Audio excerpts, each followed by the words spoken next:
o fato de que ninguém escolhe relacionamentos sem que, ao escolher relacionamentos, a gente invoque, ou a gente permita, ou a gente conceda o acesso de um espírito à nossa existência. Relacionar-se é permitir que um espírito entre na nossa vida. Sempre.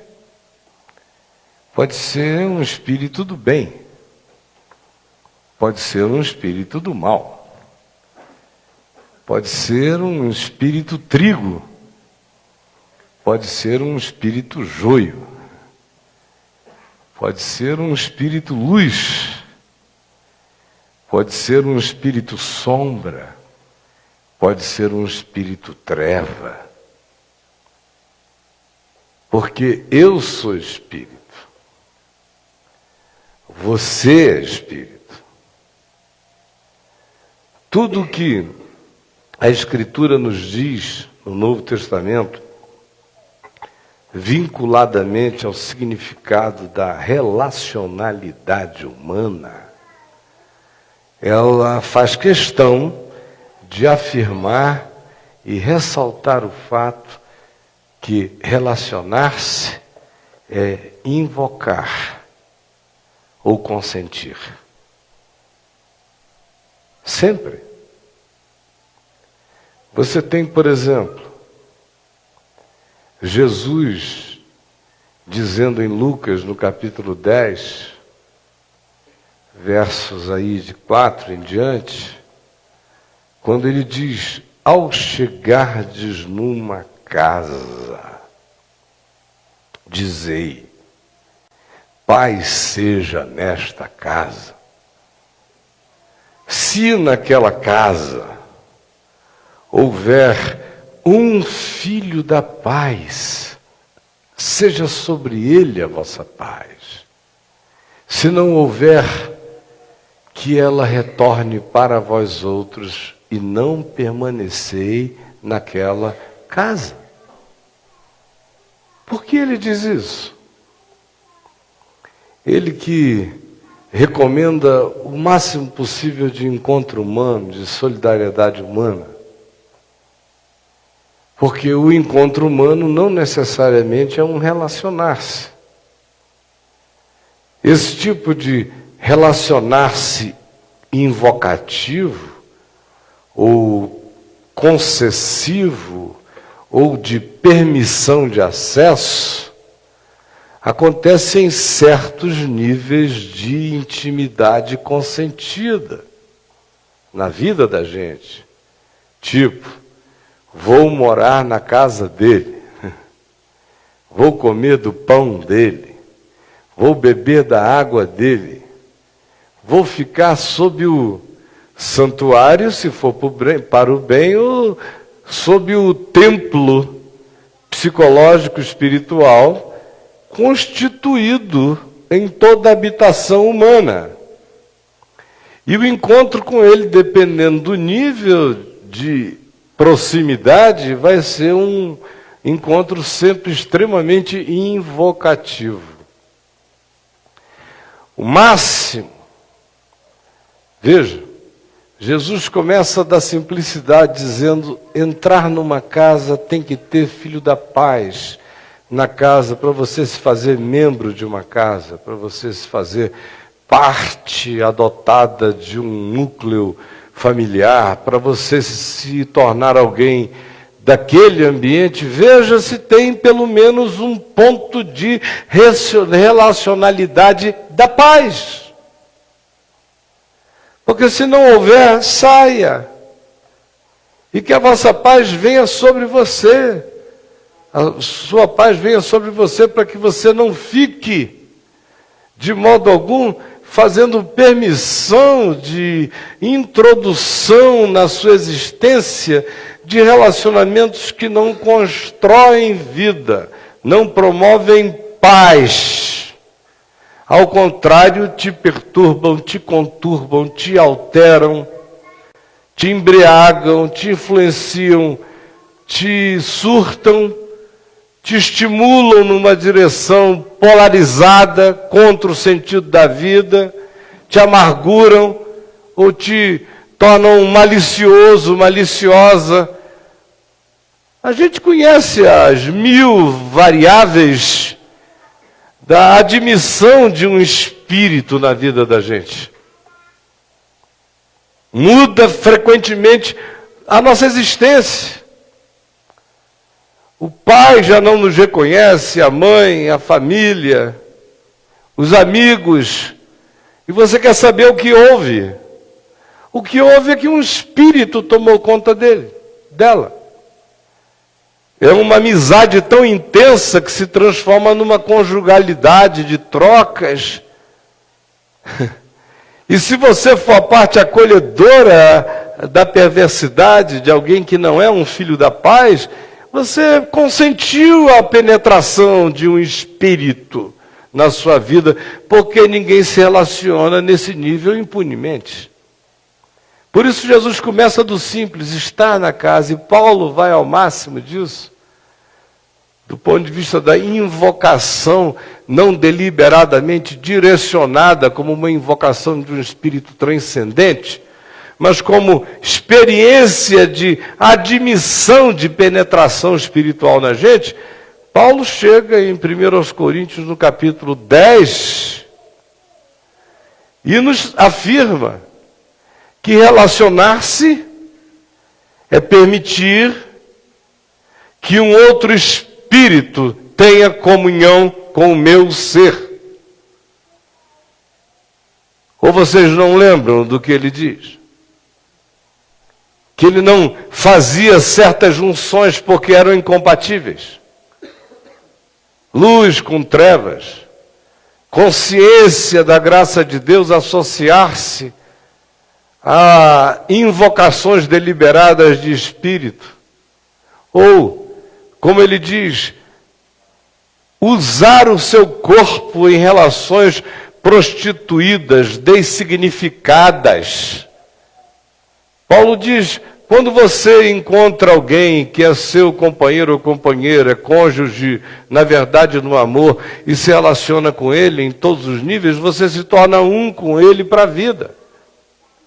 Quando é na promiscuidade, na dessignificação, ou aqueles vínculos carregados de conteúdos espirituais e psicológicos em ambos os lados do encontro, em cada um dos parceiros, que quando se fundem, têm o poder de se prejudicarem, de exacerbarem o pior um do outro.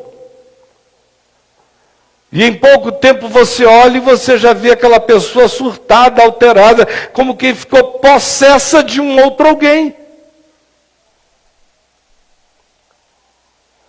Paulo diz que às vezes isso começa até com más conversações que corrompem os bons costumes. Outras vezes não, são admissões de vínculo. Vínculo sexual, vínculo de amaziamento pseudo-fraterno que gera quase um banditismo cúmplice na relacionalidade, onde o pior das partes se funde ou o pior de um altera o outro.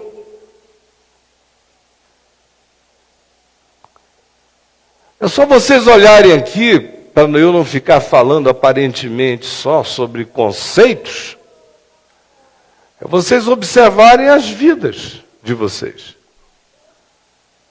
Você tinha um pai sensato, até um dia em que ele se apaixonou por uma mulher louca,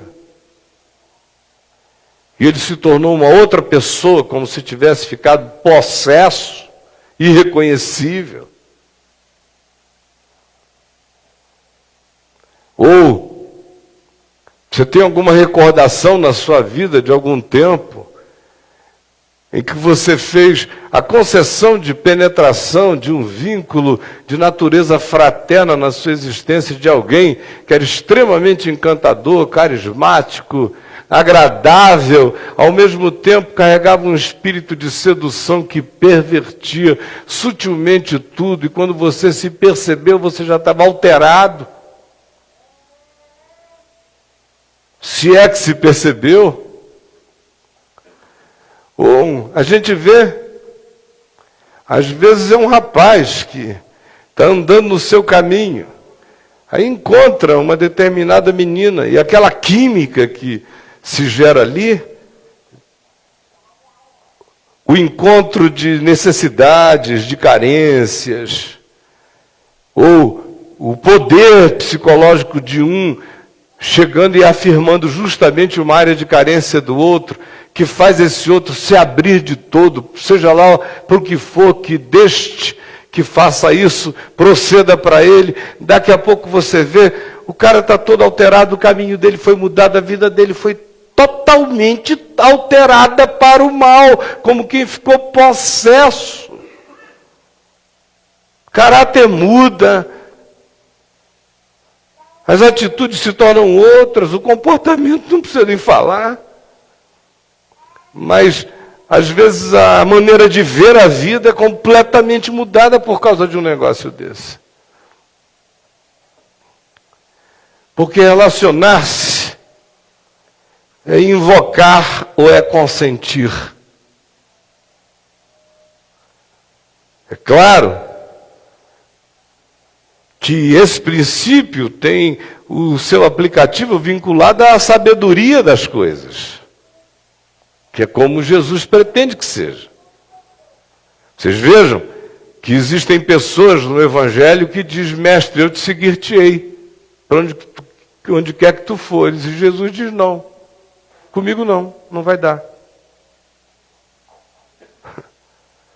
E o Judas, que ele chama e deixa vir, está escrito lá para que se cumprisse a Escritura. No mais, para ter aquele nível de intimidade, de dormir ao lado, de fazer xixi junto, de passar noite e dia juntos, para se tornar amigo, ele escolhe não pessoas perfeitas, mas pessoas sinceras, bons espíritos, humanos, sinceros. Tinham as suas complexidades? Tinham, mas tinham uma grande virtude: tudo brotava logo.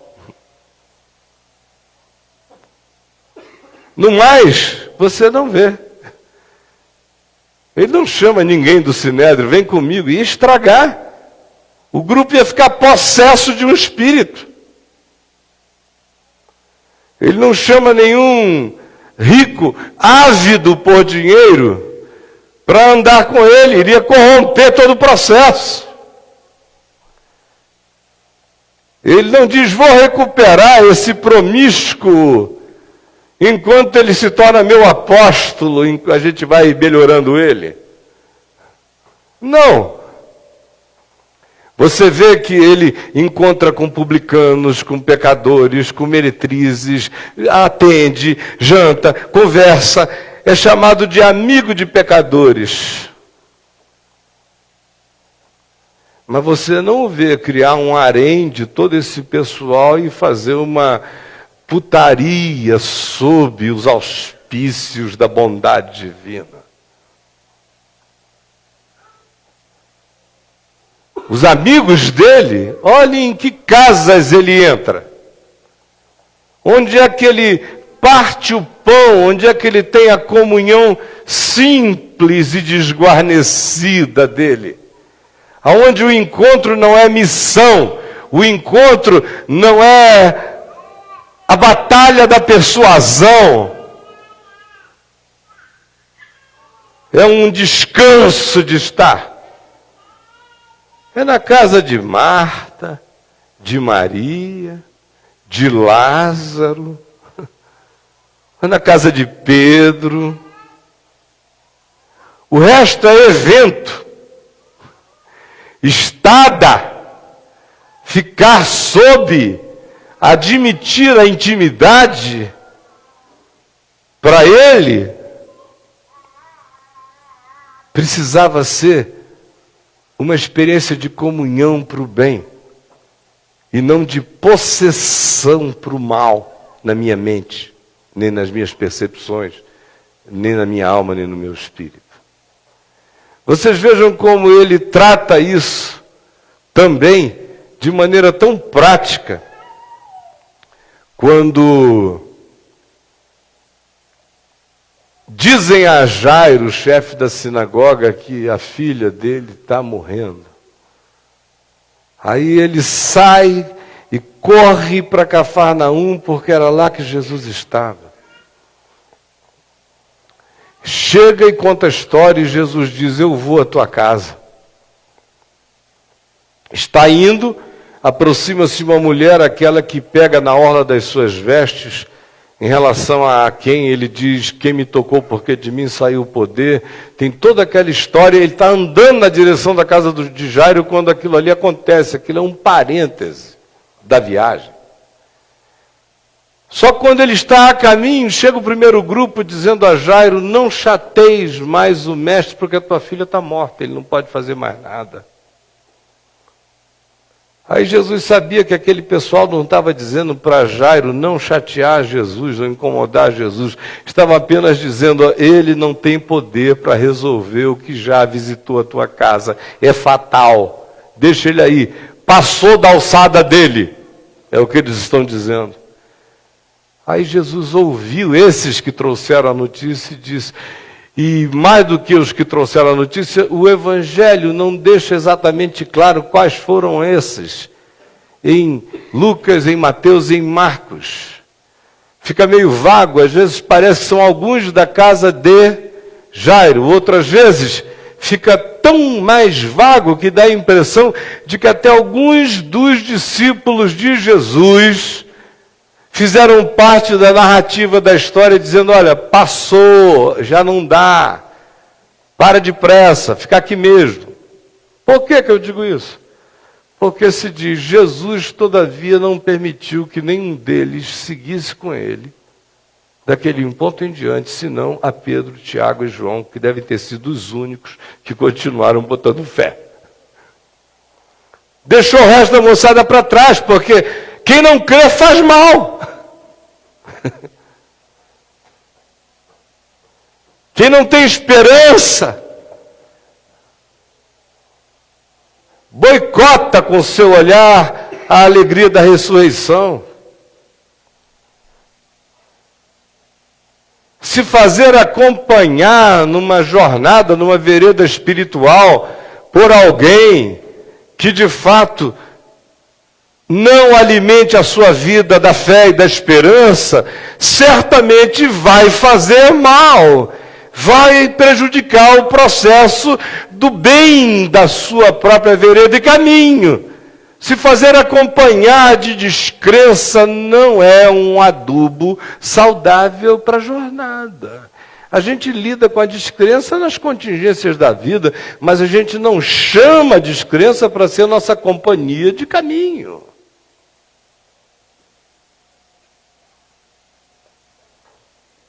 Aí ele chega na casa de Jairo e encontra lá um outro grupo que estava chorando, de carpideiras locais. E Jesus disse: não choreis, porque a menina não está morta, apenas dorme. Aí eles caíram na gargalhada e riram de Jesus. Aí Jesus disse: esse pessoal também não entra. Não entra, faz mal lá dentro. Faz mal. Estavam chorando, mas é um choro da descrença, é o espírito do conformismo, é o espírito da celebração negativa do poder da morte. Não quero lá dentro. E só permitiu que entrassem com ele Pedro, Tiago, João e os pais da menina. E chegou lá dentro, pegou a garotinha pela mão, que devia ter os seus 13 anos de idade, e disse: Talita cumi, menina, levanta-te. E a pôs em pé. Agora, você está dizendo que isso influencia negativamente? É claro, já leu lá em Marcos 6, verso 6. Jesus de Nazaré, como se diz que ele não pôde fazer ali os seus milagres, senão alguns poucos, impondo as mãos sobre os doentes, e admirou-se da incredulidade deles. Como era uma espécie de campo de força contra a graça, o tempo todo. Não de terceiros apenas fora, mas até dos necessitados. Necessitados que não criam, que riam da desgraça ao invés de abraçarem a perspectiva da esperança. Faz mal, gente, assim. Ficar possesso dessas companhias, desses espíritos, é um horror. Como aqueles do mau humor, sobre os quais Jesus falou, a que compararei essa geração aqui? Que é insatisfeita com tudo. Nem Deus consegue agradá-los.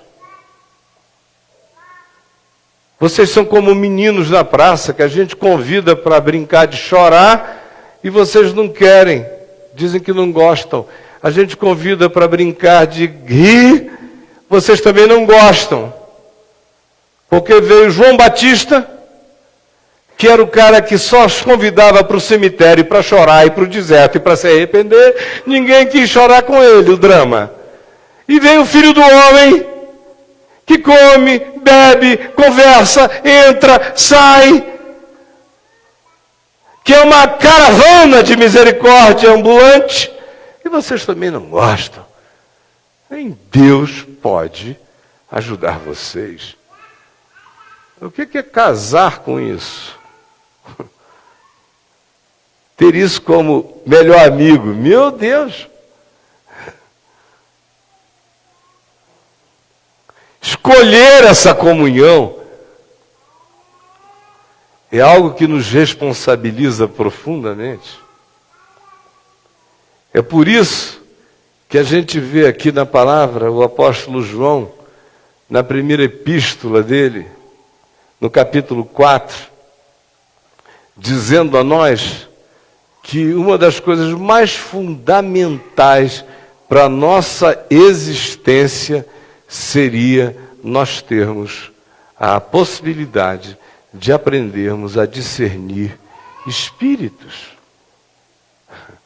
Amados, não deis crédito a qualquer espírito.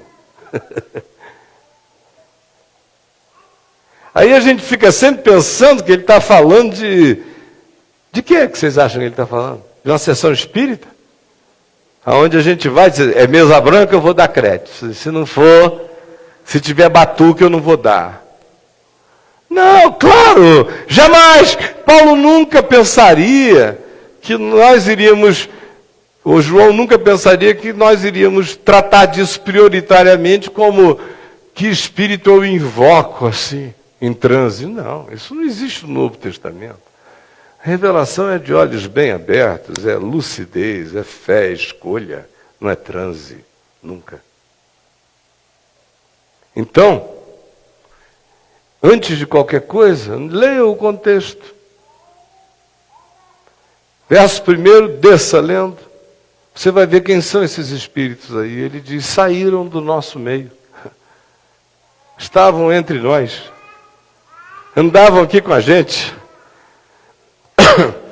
Fizeram um mal danado. Toda a carta, essa epístola de João, a primeira, a segunda, a terceira, é para ajudar a entender e a discernir espíritos de porco, como, por exemplo, um tal de Diótrefes, que era um idiótrefes que havia por lá. Discernam.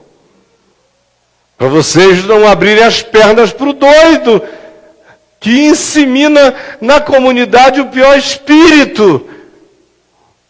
Daqui a pouco aquilo vira outra coisa. Porque um pouco de levedo fermenta toda a massa. Um pouco. Só um pouquinho. Botar para dentro. O que você e quem que você tem admitido na sua vida que é a presença de um espírito que tem alterado a sua existência para o mal. Às vezes a pessoa não é ruim. Às vezes é só o casamento de vocês que faz uma relação que perversifica ambos os lados. São pessoas que com outras pessoas não farão mal, mas juntas só conseguem se fazer mal. Discernir espíritos. Não é para ter uma atitude ariana, uma atitude espiritualmente nazista. Vocês me conhecem, eu sou de Jesus, eu sou do Evangelho. Eu sou do acolhimento, da misericórdia, da graça. Não, tem nada a ver com acolher a todo mundo, tem a ver o que você chama de meu amor, meu amigo, de meu íntimo, de meu companheiro, de meu sócio, em qualquer que seja o nível. O que você enfia para dentro da sua vida? Consente, você enfiou um espírito. E tanto mais quanto seja íntimo esse vínculo, mais chance de alterar você haverá. Ou por que será que Jesus não brincou com a alternativa? Lucas 10. Quando chegardes numa casa, dizei paz seja nesta casa. E se houver algum filho da paz, seja sobre ele a vossa paz. Não havendo que ela retorne sobre vós. Mas também não permanecei naquela casa. Ele estava mandando os discípulos irem para todo lado, pregando o evangelho, expulsando demônios, ressuscitando mortos, encontrando gente. Mas encontrar gente, ajudar gente, socorrer gente é uma coisa. A outra é permitir a comunhão que faz o corpo de um outro entrar no meu corpo. Permitir a comunhão que consente com que o espírito do outro se funda com o meu na manifestação daquilo que Paulo chama, Pedro diz, desculpem, na primeira epístola, no capítulo 3, no verso 7, quando ele diz que é a mesma graça de vida, o mesmo telhado de vida, o mesmo commonness. É o que ele diz em 1 Coríntios 10. É nesse nível que relacionar-se é uma invocação ou é uma concessão de penetração de um espírito em mim. Filhinhos, discerni os espíritos para ver se procedem de Deus. Quando se trata de trazer para esse nível de comunhão, eu tenho que saber.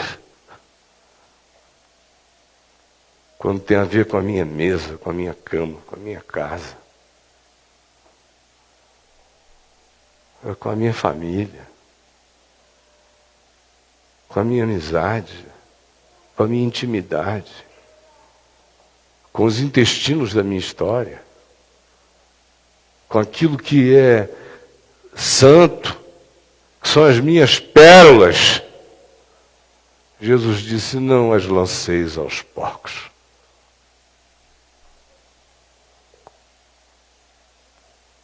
Só olhe para o coração e tente discernir espíritos na sua vida. Quem são os espíritos humanos que alteraram você para o mal? Que mudaram você? Você era misericordioso, misericordiosa, hoje você é extremamente inflexível. Foi depois de quem? Depois de quê? Você era justo, você ficou permissivo. Você era extremamente íntegro. Agora você ficou autoindulgente. Você tinha carnegão, agora você está um ente amorfo. Por que você deixou entrar? Porque via. E que Deus nos conduza pelo Espírito Santo à luz que produz cura, verdade, arrependimento, novidade de vida. Rogo-vos, pois, irmãos, pelas misericórdias de Deus, que apresenteis os vossos corpos, as vossas vidas a Ele, como um sacrifício puro, santo e agradável a Deus, que é o vosso culto do sentido, da racionalidade, de que se Ele é que a gente diz que Ele é para nós, a continuidade lógica disso é entregar meu ser a Ele. Isso faz sentido, como um sacrifício vivo, santo e agradável a Deus. Não me conformando eu com este século, antes transformando-me pela renovação da minha mente, para que eu possa provar qual seja a boa, a agradável e a perfeita vontade de Deus, em nome de Jesus. Que Deus nos abençoe. Paizinho,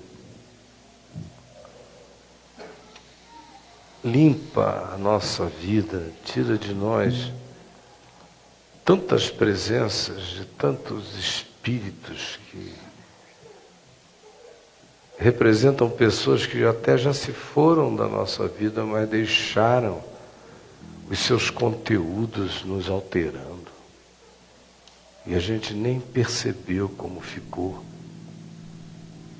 possesso, mudado, piorado. Ajuda-nos a discernirmos em nós isso. A vermos herança de quem foi isso herdada por nós. E a botarmos tudo isso para fora de nós. Porque onde a tua luz chega, a sombra e a treva dissimulada de luz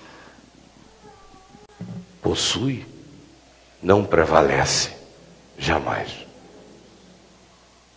Eu também te agradeço por aqueles que têm aprendido a discernir, que só têm consentido nas suas vidas, na intimidade, sob suas casas, para chamarem de comunhão aqueles que carregam luz, amor, bondade, verdade. Para que a nossa vida não tenha que ser uma guerra, nem um estribuchamento de pessoas possessas que não sabem nem do que. É o que eu te imploro, por todos os que estão aqui, e pelos muitos outros que verão, ouvirão e serão alcançados pela Vem Ver, no mundo inteiro, em nome de Jesus. Amém, Senhor. Gente boa de Deus, uma semana feliz. Até domingo que vem, traga um amigo, convide durante a semana um amigo de trabalho, uma pessoa para estar com você domingo que vem às 19 horas aqui. Faça força e vamos trazer o máximo possível de pessoas. Beijão para todo mundo, saudade.